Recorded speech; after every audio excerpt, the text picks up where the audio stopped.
M1 카빈에다가 부속 한 8개 정도를 더 추가를 하거든요. 예, 그렇게 해서 자동하고 반자동 사격이 가능하도록 만든 게 45년에 나온 M2 카빈이 되겠습니다. 북한에는 PPS-H-41이 있다면 대한민국에는 M2 카빈이 있었죠. 다들 그냥 말이 없었을 겁니다. 저 같아도 이걸 딱 보는 순간. 그 시험을 견뎌냈던 1971년 번개 사업의 산물이라는 거잖아요. 예, 맞습니다. 한번 내부를 좀 자세히 보면서 둘이 어떤 차이가 있고 얼마나 잘 만든 물건인지 한번 좀 자세히 좀 살펴봐야 될 것 같아요. 네, 우리 지금 이렇게 지금 M2 카빈을 좀 두 자루를 저희가 준비를 했어요. 하나는 오늘 영상의 주인공인 우리 국산, 예, 그리고 1971년 번개 사업의 복제품인 것이고 그 위에 게 바로 오리지널인 예, 거죠. 오리지널이죠. 그렇죠. 이게 오리지널 미제 카빈인 건데 그럼 먼저 좀 자세히 살펴보기에 앞서서 M2 카빈 어떻게 작동시키는 건지 좀 간단히 좀 설명을 해주시겠어요? 예. 예, 지금 제 앞에 이렇게 M2 카빈이 있고요. 일단 먼저 약실부터 한번 확인해 보겠습니다.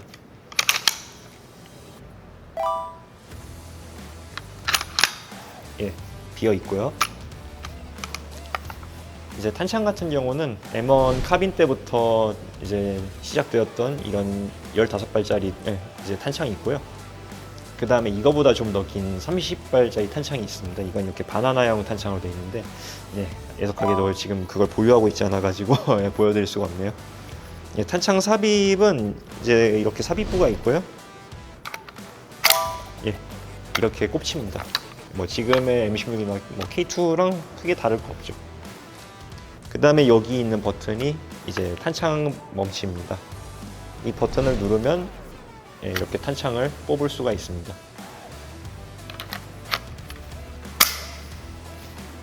그 다음에 지금 방아쇠울 앞에 보면은 이렇게 버튼 하나가 있거든요. 예, 90도로 회전하면은 안전 위치로 갑니다. 방아쇠가 당겨지지가 않죠. 그리고 안쪽으로 당겼을 때 이제 격발 가능한 위치입니다. 그리고 이제 M1 카빈하고 M2 카빈을 쉽게 구분할 수 있는 외형적 특징이 하나 있는데요. 바로 조종관이 달려 있습니다. 이 조종관을 앞으로 밀었을 때는 이제 연발 사격이 가능한 거고요. 그 다음에 뒤로 밀었을 때 단발 사격으로 발사가 됩니다. 예, 전체적으로 이제 M2 카빈 구조는 이렇게 돼 있고, 이제 조준이나 격발도 일반 소총들하고 굉장히 비슷합니다.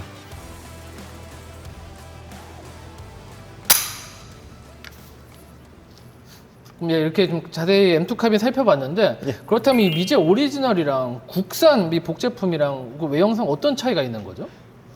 일단 가장 눈에 띄는 게 색깔이 좀 다를 겁니다.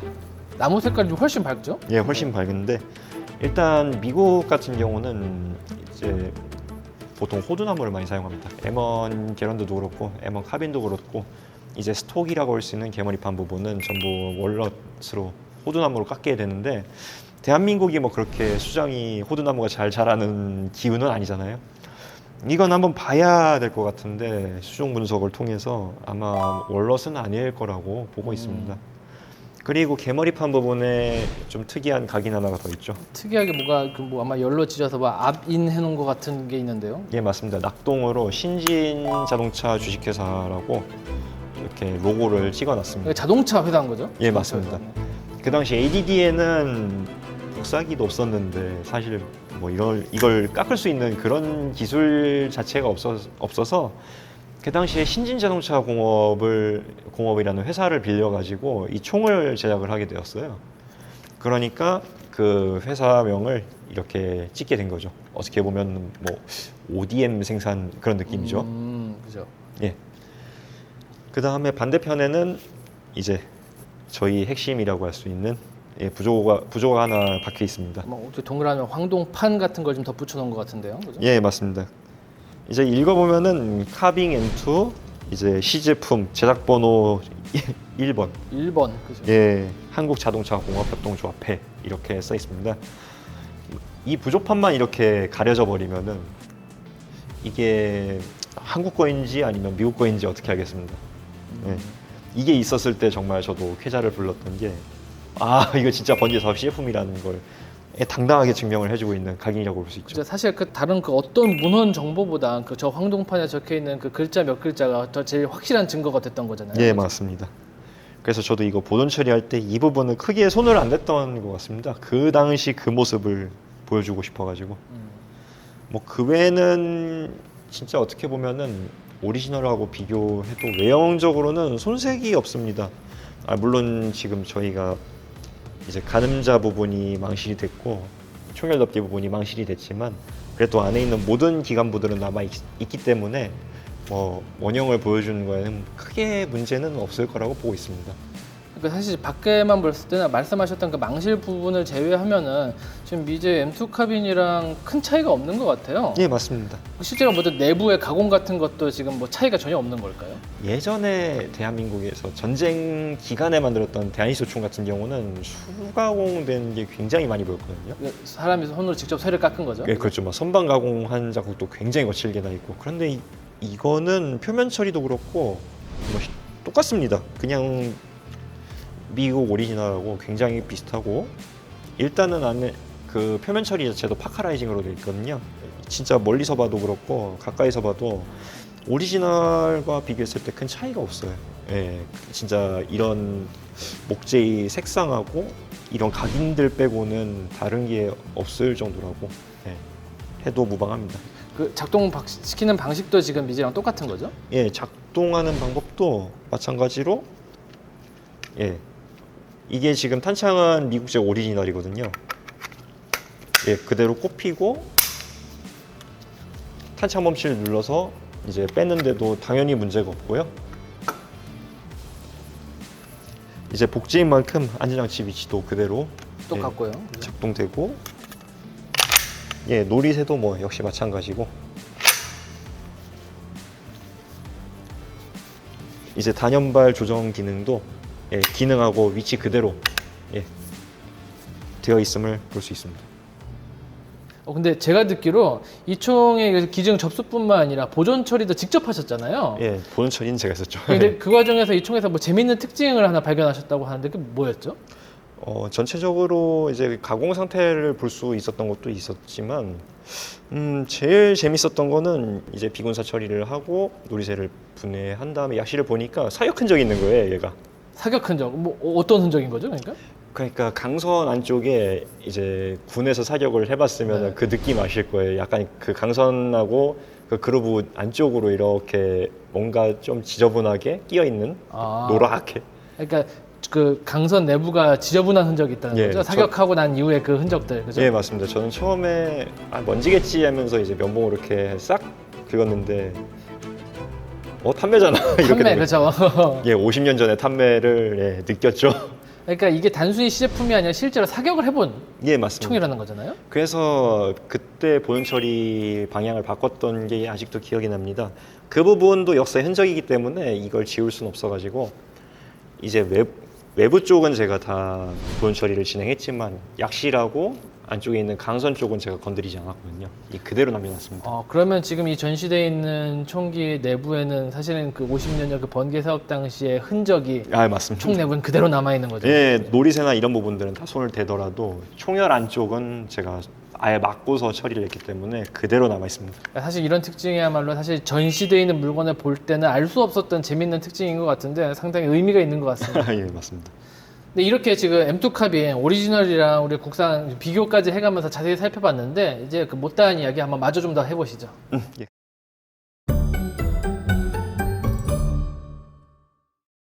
자, 이렇게 좀 우리가 유물을 자세히 한번 살펴봤어요. 뭐 사실 우리 전시장에서 이게 선보였을 때는 살펴볼 수 없는 내부까지 저희가 좀 꼼꼼히 살펴봤는데 뭐 상당히 인상적인 총입니다. 그 당시 기술로 봤을 때는 뭐 이상 잘 만들 수 없을 정도로 아주 괜찮은 총이었던 것 같아요. 그런데 앞서 아까 소개해 주셨을 때 번개 사업 때 이 M2 카빈은 10정을 만들었다고 했잖아요. 예, 맞습니다. 그 중에서 한 정이 아마 1호가 예. 우리 지금 여기 전쟁기념관에 소장돼 있고 그럼 대체 그 나머지 9정은 어디로 갔을까요?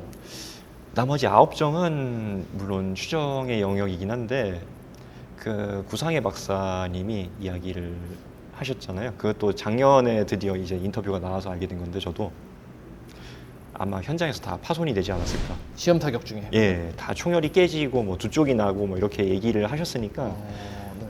시험 사격으로 나갔을 때 10정이 다 나간 게 아니라 아마 9정이 나갔을 거라고 저는 보고 있습니다. 왜냐하면 저희 가지고 있는 거 지금 번지 사업 CF 1호를 보면은 옆에 이렇게 멋지게 부조판까지 다 같이 들어 있잖아요. 만약 저 같았어도 이렇게 피땀 흘려가지고 만든 한정은 그래도 혹시 모르니까 이렇게 남겨놔야겠다 기념으로. 그렇죠. 이건 예. 기념품이자 되게 중요한 샘플인 거잖아요. 예. 대부분은 파손될 때까지 뭐 아무래도 총기니까 극한까지 시험을 해봤을 텐데 그 1호 총만큼은 아마 시험 사격 정도 끝내고 더 이상의 총을 괴롭히지 않고 잘 보존을 했고 나머지 총은 이 총이 어디까지 버틸 수 있나 한번 그 성능을 끝까지 실험해 보다가 아마 다 완전히 파손된 거 아닌가라는 이제 그런 추정을 우리가 해보는 거죠. 예, 맞습니다. 일단은 1호잖아요. 어떻게 보면은 그 출고되는 공장에서 처음으로 나왔다는 건데 사실 불안하잖아요. 그렇죠. 예, 이거 만든 사람은 불안했을 거예요. 만든 이거 사람이 제일 불안했겠죠, 솔직히. 그죠? 나갈까? 하면서 아니면 내 손 안에서 터지는 거 아니야? 하면서 제가 봤을 때 이거 사람이 쏘지도 않고 어디 벤치 이런 데다가 걸어놓고 그렇죠. 이렇게 방아쇠 끈으로 당기지 않았을까 걸어서 그렇죠? 싶어요. 그런데 일단 나가는 거 성공은 했으니까 오케이 너는 이제 킵 이렇게 해놓고 나머지 이제 9정은 자신 있게 쐈다가 아마 그 사달이 나지 않았을까 싶은데 시험 사격 현장이니까 다들 들떴을 거예요. 그러니까 단발도 쏴보고 연발도 쏴보겠다는 기대에 부풀어가지고 9정은 말씀대로 진짜 혹사를 했겠죠. 근데 혹사를 해야 되는 상황인 것 같아요. 왜냐면 사실 어떤 총이든 처음 만들면은 이 총이 망가질 때까지 한번 쏴보잖아요. 네, 맞습니다. 그러니까 맞습니다. 이 총이 과연 뭐 얼마나 많은 탄환을 견딜 수 있는지, 얼마나 가혹한 환경을 견딜 수 있는지 시험해보고, 그러니까 사실 총이 망가질 때까지 몰아넣는 거는 총기를 제작하는 사람들한테는 당연한 과정이거든요. 그렇죠. 근데 당연하죠. 그 10정 중에서 9정은 전부 다 그 극한까지 시험해 본 것이고, 이 재료, 이 구조면은 몇 발까지 버티는구나 실험해 본 거고, 다만 이 제 1호는 상징성이 크니 아마 작동 몇 번 해보고 그대로 아마 잘 보존했다가 우리 기억 속에 어딘가 잊혀졌다가 다시 이렇게 좀 나온 게 아닌가 그렇게 생각됩니다. 그 당시 총이 다 파손됐으면은 그 71년 그 번개 사업의 성과물 뭔지 저희가 상상도 하기 힘들었을 텐데, 예, 맞습니다. 그래서 이렇게 한정 이렇게 잘 갖고 계셔 주셔서 이렇게 좀 우리가 이 당시 번개 사업의 성과가 무엇이었는지 직접 눈으로 확인할 수 있다고 생각되는데요. 그런데 이렇게 귀한 총, 그 10정 중에서 9정이 사라지고 한정이 남아있는 이 총, 대체 어떻게 우리 기념관에 들어오게 된 거죠? 저도 사실 이 총이 남아있을 거라고 생각을 안 했고 기껏 해봐야 이제 ADD ADD나 30주년 뭐 백서나 아니면 국가기록원 사진으로만 봤던 거거든요. 이제 돌아다니는 사진만 봤었는데 저희가 2021년에 국군정보사령부하고 MOU를 체결하게 됩니다. 그 정보사령부 안에도 이런 적성 물자나 아니면은 기타 이제 압수 총기들을 보관할 수 있는 창고가 하나 있었거든요.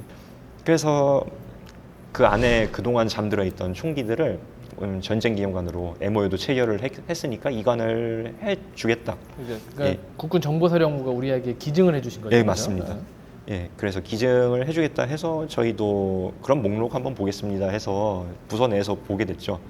이렇게 장부가 두툼했었죠. 기증 의사의 총기들의 목록인 거죠. 예, 그죠? 그래서 저도 보고 와 이런 걸 다 가지고 있구나. 역시 정보사 했는데 예, 옆에 M2 카빈 써 있는 거예요. M2 카빈 뭐 흔한데 뭐 좋지 했는데 옆에 번개 뭐 1971년 뭐 번개 사업 뭐 이렇게 써 있는 거예요. 1번 뭐 이렇게. 이거 역사 아는 사람이라면 놀랄만한 타이틀이죠. 사실 이름만 보고도. 예, 혹시 그래서 그죠? 예, 이 총 사진 좀 볼 수 있을까요? 했더니 장부 뒤에 사진이 있다고 해서 주세요. 이건 무조건 다 받아야죠. 예. 그러니까 그렇게 돼서. 사실 저희도 예상 못한 거잖아요. 뭐 예.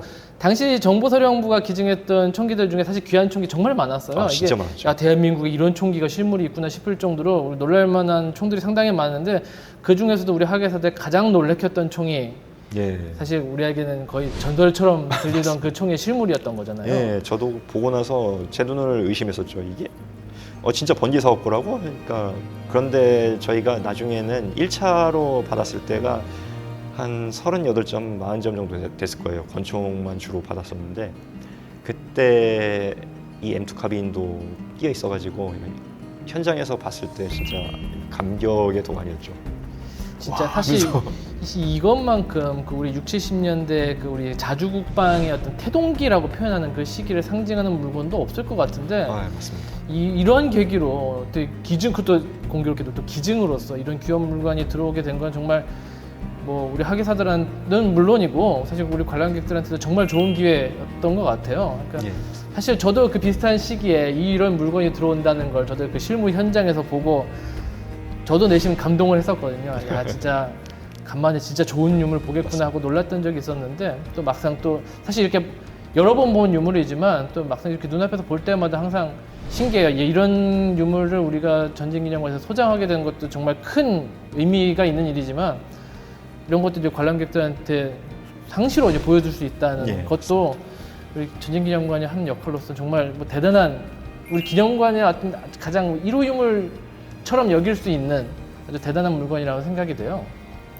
네, 우리가 이렇게 지금 의미 있는 1971년 번개 사업의 국산 M2 카빈 시제품을 저희가 좀 자세히 살펴봤는데 이 유물을 직접 획득하고 또 정비해서 전시까지 하셨던 입장에서는 뭐 감회가 남다를 것 같아요. 뭐 맞습니다. 이 유물 어떻게 평가하시나요? 저도 사실 이제 제 전공이 금속 보존 전공이잖아요. 이 M2 카빈을 이제 인수를 했을 당시에는 그렇게 뭐 전시가 가능할 정도의 상태까지는 아니어서 보존 처리하고 이제 비군사 조치를 했던 입장에서는 와, 그 당시 사람들도 정말 제한적으로 주어진 환경과 시간에서 이 정도까지의 총을 만들 수 있었다는 거에 또 새심 놀랐습니다. 어떻게 보면은 지금 이제 K 방산 이렇게 해외에서 지금은 굉장히 유명하죠. 폴란드나 이제 저기 루마니아로 K9 자주포하고 K2 흑표 전차가 나가고 있고 하늘에서는 FA50하고 뭐 KF21이 날고 있는 지금 상황인데 그 모든 게 사실 이런 작은 데서부터 시작을 했다고 여러분께서 알아두시면 좋을 것 같습니다. 어떻게 보면은 자주국방의 태동이라고 할 수 있는 국방과학연구소의 이제 설립과 함께 처음으로 만들어진 이제 결과물이잖아요. 이런 작은 단계를 밟아서 지금의 K 자주국방하고 K 방산이 있듯이 어떻게 보면은 그 당시 이 총기를 제작했던 사람들이 없었다면은 지금의 대한민국 이제 국방의 위상이 이 정도까지 올라가지 않았을 거라고 생각하고 있습니다. 그러니까 불과 50년 전에 이렇게 시작했던 우리의 자주국방이 지금에 와갖고 어떤 세계의 어떤 이제 명품 브랜드가 된 그 K 방산의 어떤 사실 첫 단추나 마찬가지인 거잖아요. 이런 걸 보면서 지금 우리가 지금 쌓아 올렸던 우리 방산의 어떤 그 큰 기념비가 사실 이런 데서부터 시작됐다. 특별한 자원도 없이 기술도 없이 정말 말 그대로 맨손으로 해서 이 사업을 일으켰던 사람들의 노력 덕분에 지금 우리의 결과가 이루어졌다는 걸 다시 유물 하나로 설명할 수 있을 것 같아요. 네, 이렇게 지금까지 1971년 번개 사업을 통해서 제작되었던 우리 국산 M2 카빈 시제품을 자세히 한번 살펴봤습니다. 유물 하나만 보더라도 우리 K방산의 어떤 그 깊은 역사를 알 수 있고 그 60년대, 70년대 맨손에서 이 사업을 일으켰던 사람들의 헌신까지 함께 알아볼 수 있었던 시간이었던 것 같습니다. 네, 지금까지 이렇게 유익한 설명해주신 최윤관 학예사님께 감사드리고요. 앞으로도 흥미로운 소재로 찾아올 것을 약속드리면서 지금까지 W토크였습니다. 감사합니다.